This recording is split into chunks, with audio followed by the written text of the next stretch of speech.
right, so Look, Ma, I got a mess. you are a mess.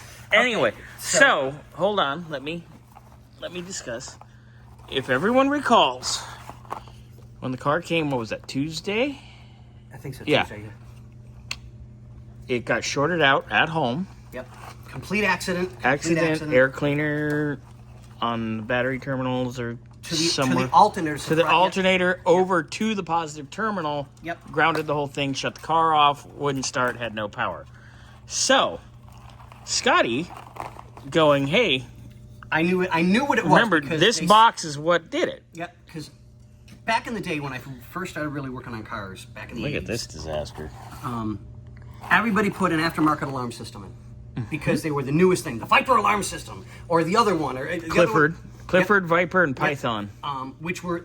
They were really, really good when they came out, and I'm not mocking them by no means. My IROC had a Clifford. It was very nice. So, back in the day, they were known after about a year, maybe a year and a half, people's cars wouldn't start. Just out of nowhere, they just wouldn't start.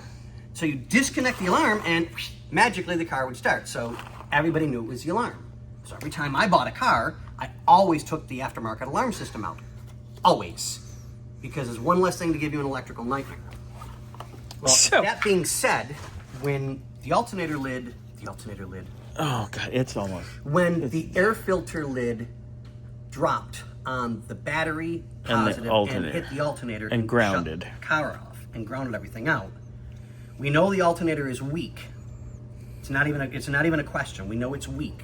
So we're going to recommend that you guys get an alternator. Yeah, we've discussed kind that of on part. the sooner aspect. So yeah, that's been discussed. So when we showed you guys that when we disconnected this, it started, which we don't understand why, but it was also, I had all the positive and the negatives disconnected. It was for the alarm. wired into the alarm, but that's not for the alarm. That ends up, this is the controller.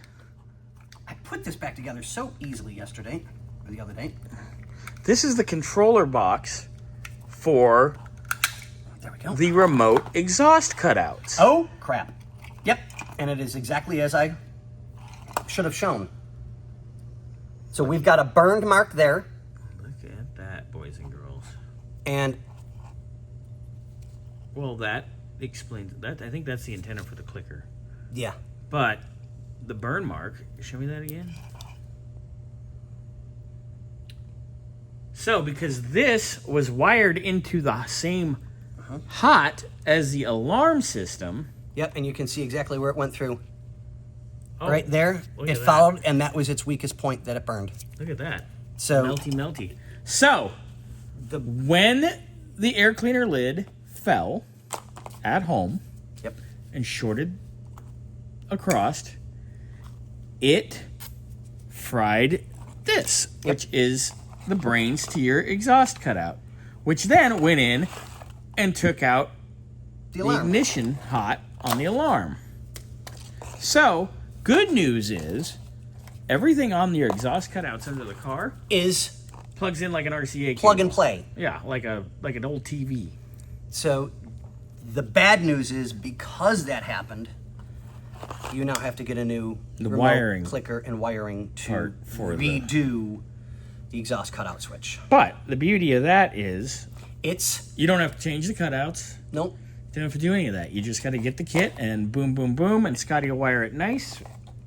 Yep. Whenever you want to do that, probably when it comes back in. But you won't have exhaust cutouts for the moment.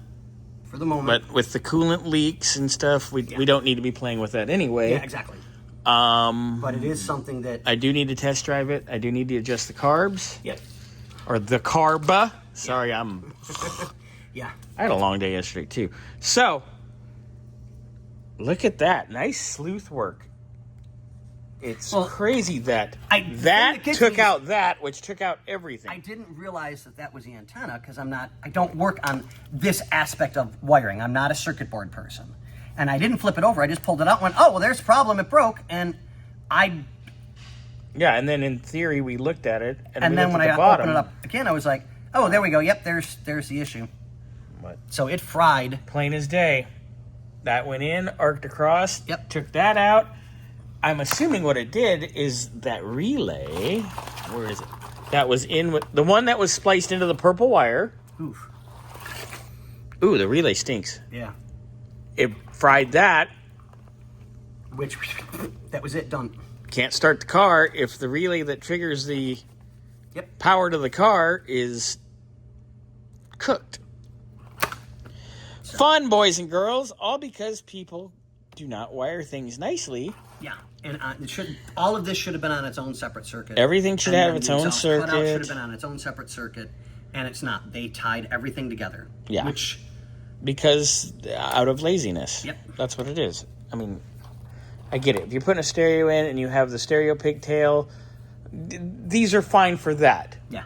You do not use these everywhere else. You do not use vampire clips, which there was one somewhere. I actually pulled it off a wire in the car the other day. Oh, yeah. All the fuses are electrical tape. That's really cute, too. There was one the other day when I was over there. I don't mind these. No, that's proper. These are really good. Yeah, you can't even open it. There, Grandpappy. Oh, look. Oh, look. It's burned. Is it? Yep. Ugh. The fuse is good, but the holder's probably toast. Let me see. Yeah, the fuse is good there. Let's check. Ooh. I figure, while I'm here, let's just... In the name of science? Yeah.